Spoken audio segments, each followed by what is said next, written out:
Ni kan?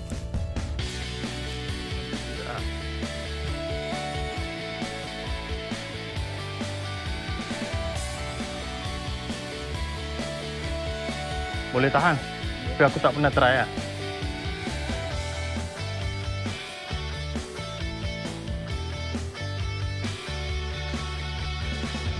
%80 duduk sini lah kot. Sebab anak pun dah tukar sekolah sini lah.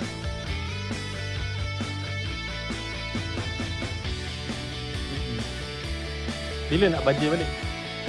Tadi untuk tanam hama kan? Ke ni yang second?